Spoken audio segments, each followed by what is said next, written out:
you have been told that to manifest, you must feel. You must feel the joy, feel the excitement, hold the frequency of your desire. You have tried, with all your might, to generate these feelings. But what happens when the well runs dry? What happens when, instead of high-flying emotion, you are met with a profound, terrifying, and empty nothingness? You have been taught to interpret this as failure, as a sign you've lost your connection. But what if that emptiness is not an absence, but a presence? What if that void is the most potent, creative, and powerful state of being you can possibly enter? This story is your guide to that sacred space. It will explain why feeling nothing is the secret key to manifesting everything. By the end, you will no longer fear the void. You will seek it. Chloe was a ghost at her own spiritual feast. At 29, she was a senior graphic designer for a soulless, fast-paced advertising agency in London, a job that paid her bills but devoured her creative life force. For 2 years, she had been a devout student of manifestation. Her life outside of work was a meticulously scheduled regimen of spiritual practices. She woke at 5 a.m. to script her future, meditated with crystals on her lunch break, and spent her evenings in a fever of visualization, trying with every ounce of her will to feel the reality of her one, all-consuming desire: to launch her own independent design agency, Studio Soulfire, a brand that would help conscious, heart-centered businesses find their visual voice. She had done everything right. She had followed every rule. She had affirmed, scripted, and visualized until her mind was raw with the effort. And the only thing she had successfully manifested was a state of profound, bone-deep burnout. The passion was gone. The excitement was gone. When she tried to visualize her dream studio now, she saw only a gray, featureless room. When she tried to feel the joy of success, her heart was a silent, empty chamber. The numbness was a terrifying blanket that smothered every spark of hope.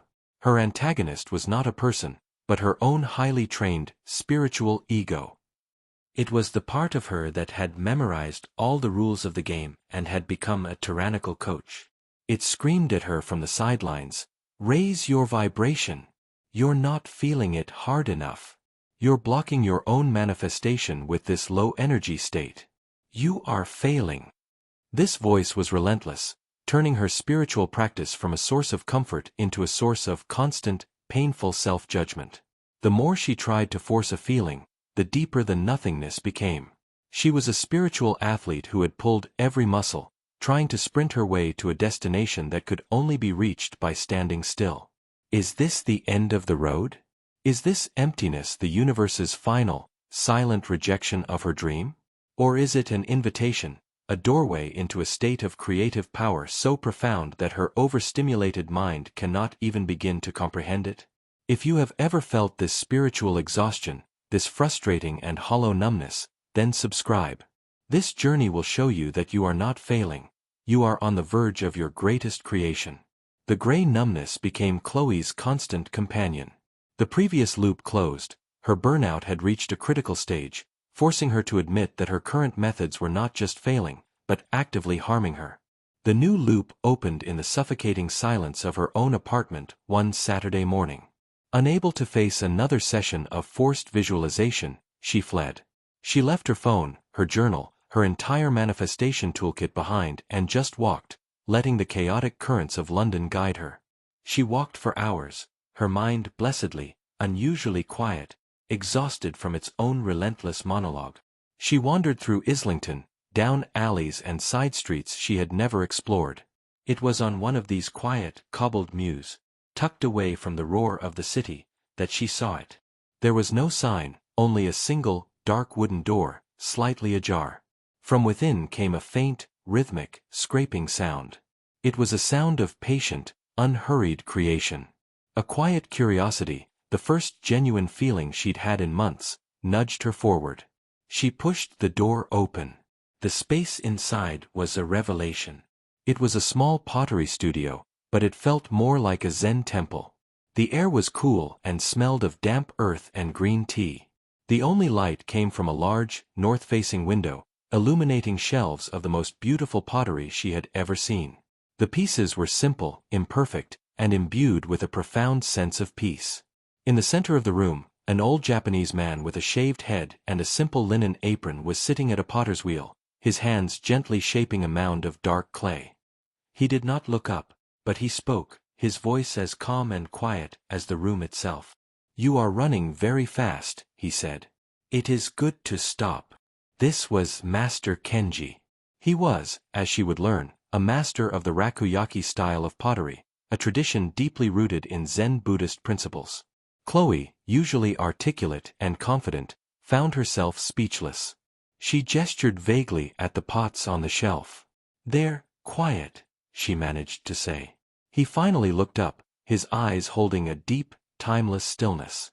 "It is because they hold the space," he said. "In my country, we call it ma. The space between things. The silence between the notes. It is not empty. It is the part that holds the meaning."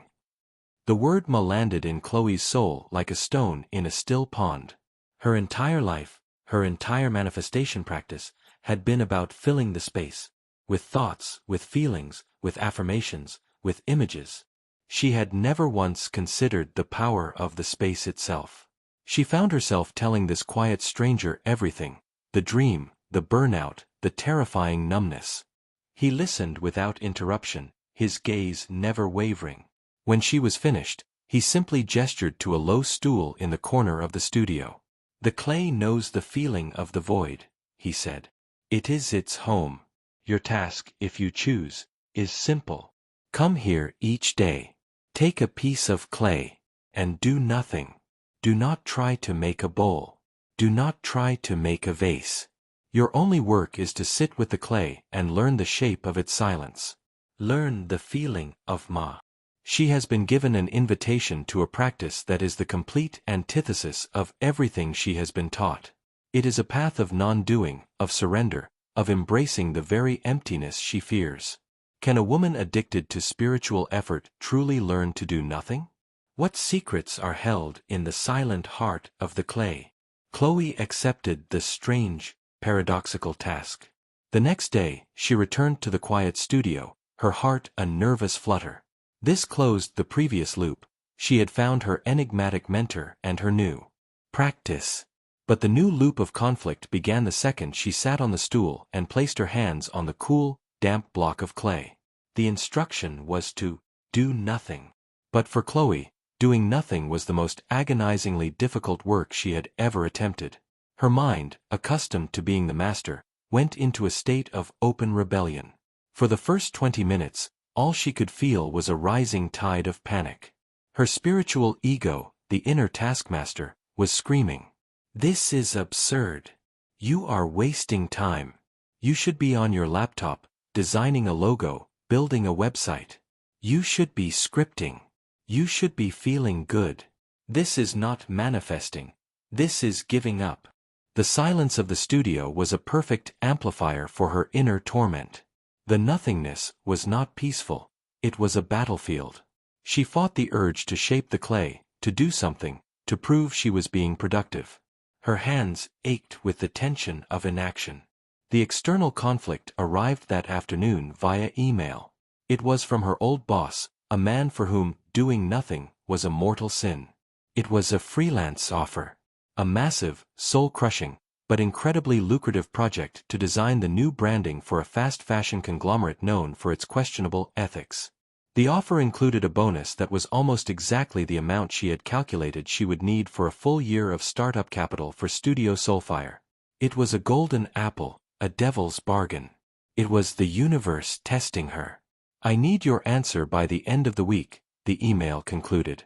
"This is a fast-moving train." She brought her turmoil to the studio the next day. She told Master Kenji about the offer, about the screaming voice in her head that was calling her a fool for sitting here with a lump of clay while a fortune awaited her. He was trimming the foot of a small teacup and didn't look up for a long time. "The mind will always build a cage with the materials of the past," he said finally. "The bird that is afraid of the open sky will call its cage safety." He then shared a new concept. "In pottery," he explained, "the most important moment is what we call the leather-hard stage. The clay is no longer wet and shapeless, but it is not yet dry and rigid. It is a state of potential. It is a state of stillness before the final form is set. You are in this state. The world will always try to rush you out of it. It is your choice to remain in the quiet potential, or to be forced into a shape that is not your own. She is caught between the terrifying stillness of her own potential and the lucrative, soul-crushing certainty of her past. Her inner and outer worlds are demanding she take action. Can she find the strength to resist the temptation of doing, and remain in the uncomfortable, silent void? Chloe's week became a study in pressure. The deadline for the freelance project was a constant, ticking clock, a rhythm of urgency that was the polar opposite of the timeless stillness of the pottery studio. This closed the loop of her initial conflict and opened a new one, layered with complex emotional and social pressures. The primary subtrauma was her relationship with her best friend, Maya. Maya was a force of nature, a high-energy, successful life coach who was a true believer in the high-vibration school of manifestation. She was loving and well-meaning, but her philosophy was now a source of deep confusion for Chloe. "Chloe, what are you doing?"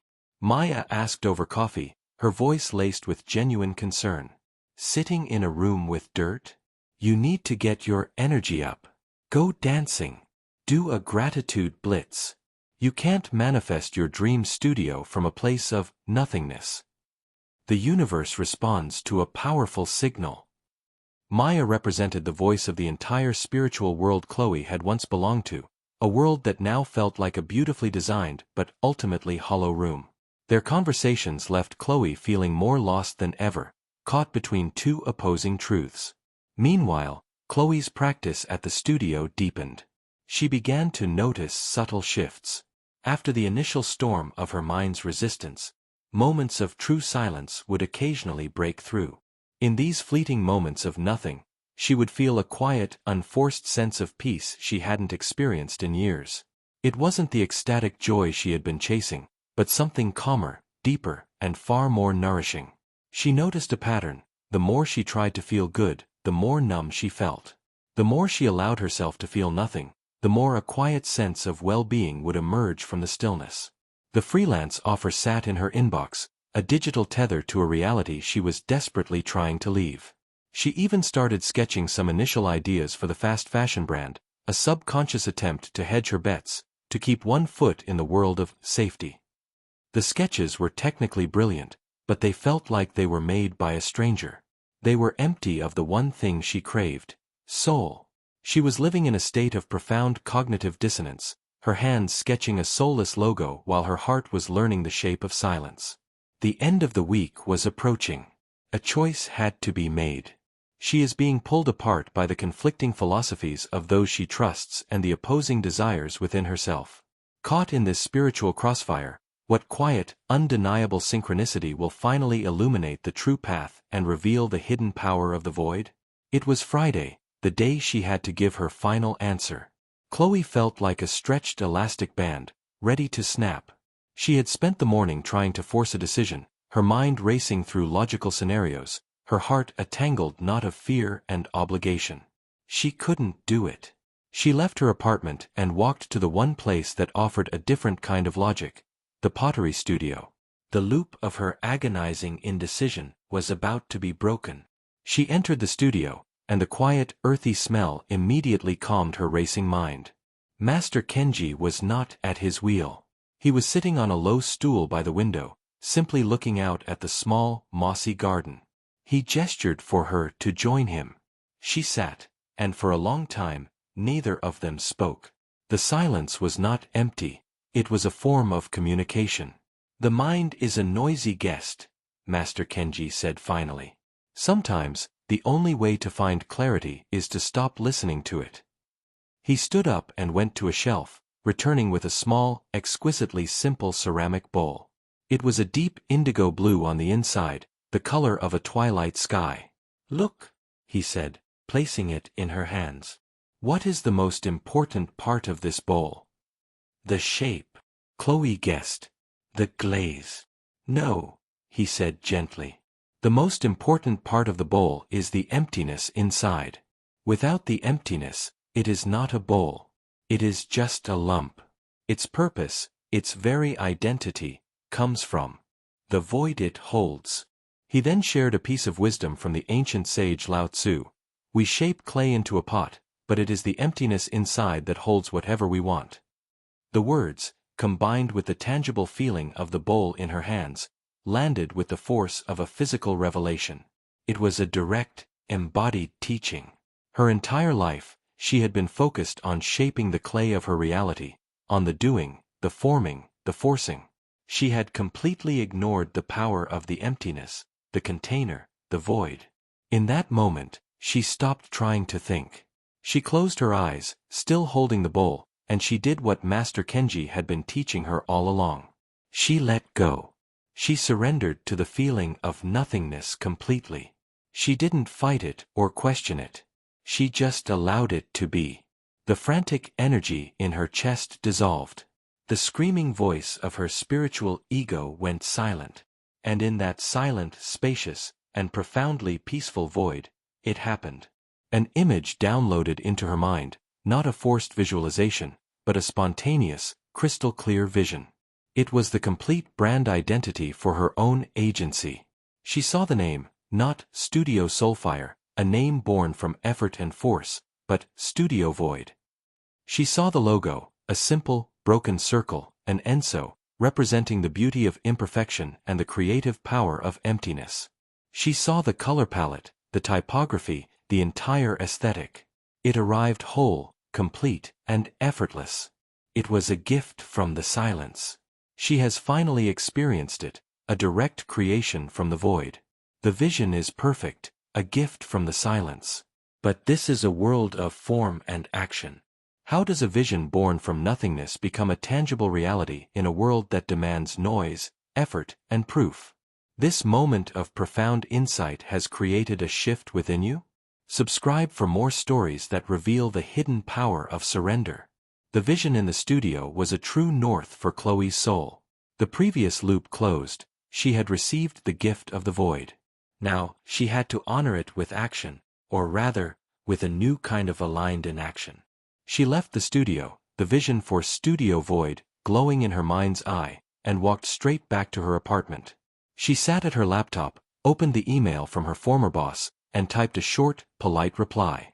"Thank you for the incredible offer, but I must respectfully decline. I am moving in a new creative direction." She hit send before her inner skeptic could even formulate an objection. It was the most terrifying and liberating click of her life. The consequences of this decision rippled through her life immediately. The first was financial. By turning down a project that would have secured her for a year, she had chosen to step into a period of profound financial uncertainty. Her savings were enough to last her 3, maybe 4 months, if she was careful. The pressure was real and immediate. The second consequence was social. She called Maya and told her she had turned down the job. Maya was aghast. "Chloe, are you insane? You can't build a business on feeling nothing. You need capital. You need momentum." Chloe tried to explain her experience, the vision, the feeling of rightness, but her words felt inadequate. She could feel a new distance opening up between them, a philosophical chasm that left her feeling deeply alone. But her creative process was utterly transformed. She began to bring the Studio Void brand to life, but her method was entirely new. Instead of forcing ideas, she would start each workday by going to the pottery studio and sitting with the clay until she entered that state of calm, receptive nothingness. Only then would she go home and open her design software. She would ask a question: what is the right typography for this brand? And then she would let go, allowing the answer to emerge from the stillness. The work that flowed from this process was unlike anything she had ever created. It was minimalist, soulful, and imbued with a quiet power. It was the visual equivalent of Master Kenji's pottery. She was not just designing a brand, she was channeling it. The process was slow, mysterious, and deeply fulfilling, but it produced no income. She was an artist creating a masterpiece in a locked room, with the landlord about to come knocking. She is creating the most authentic work of her life, guided by a new and powerful inner compass. But she is more isolated and financially precarious than ever before. Can this passive, receptive state of creation, born from the void, actually survive in the harsh, demanding reality of the material world?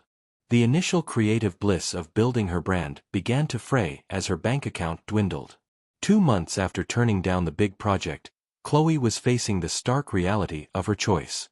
Her rent was due in 3 weeks, and she had no new clients, no prospects, not even a nibble of interest from the outside world.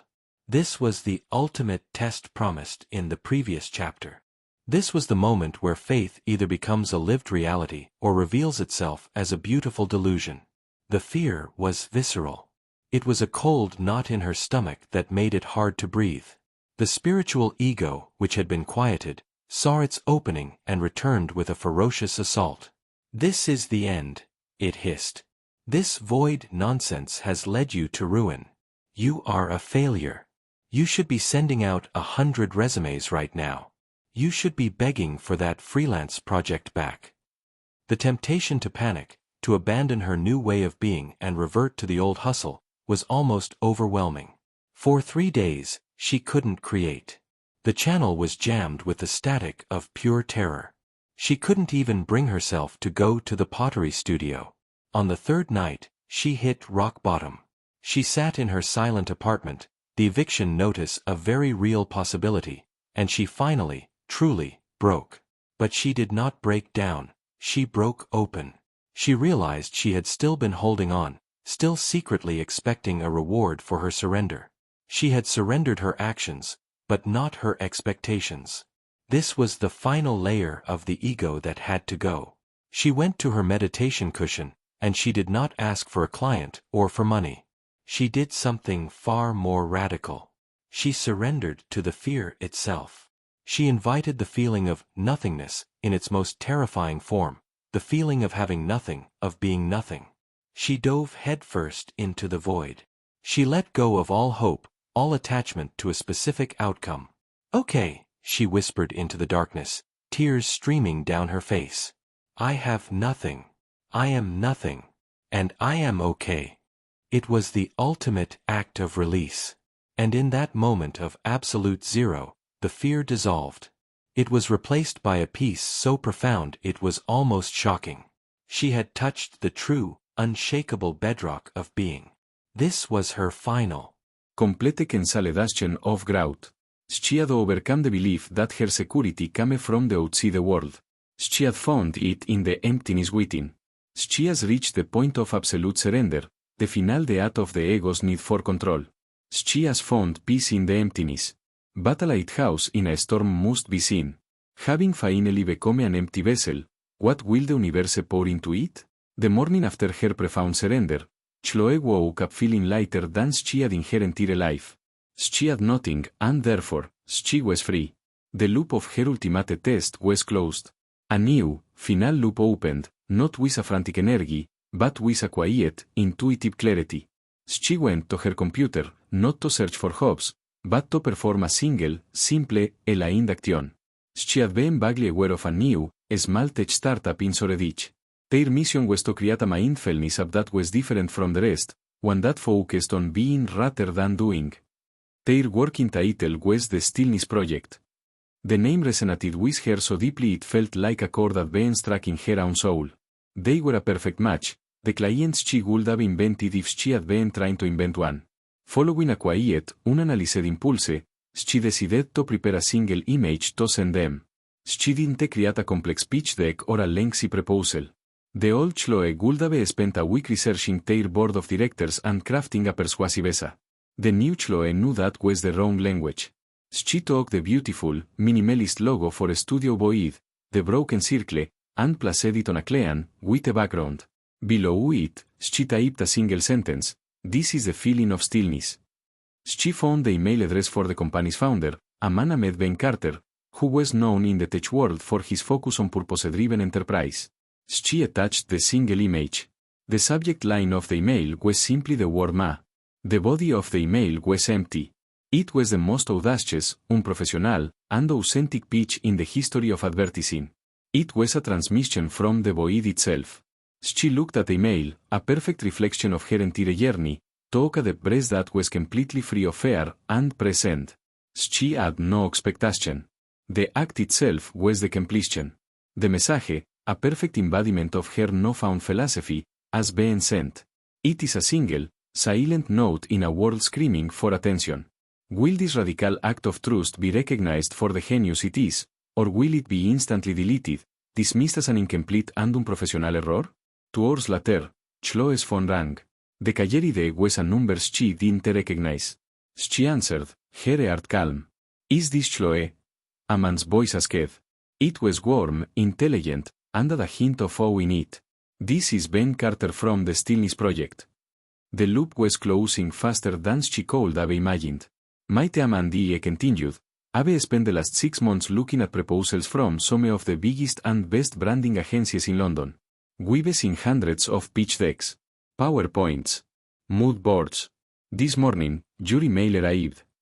A post. When you opened that image, the entire room fell silent. We all just stared at it. You didn't just show us what stillness looks like. You made us feel it. That one image, that one word in the subject line, was more powerful than every 100-page proposal we've received combined. Chloe was silent, her hand over her mouth, tears welling in her eyes. It was happening. We don't need to see anything else, Ben said, his voice decisive. You are the one. We want Studio Void todo our entire brand identity. The logo, the app interface, the website, everything. And we want to pay you for your process. We don't want to just hire a designer. We want to hire your philosophy. And I made a figure for the project. It was more than the fast fashion brand had offered. It was enough to fund her business for 2 years. It wasn't just a contract, it was a complete and total validation of her entire journey. The void was not empty space. It was the quantum field of infinite potential. Master Kenji's teaching and the wisdom of the ancients were not just beautiful philosophy, they were a practical, powerful technology of creation. The premise of the introduction was fulfilled. The nothingness was the source code of reality.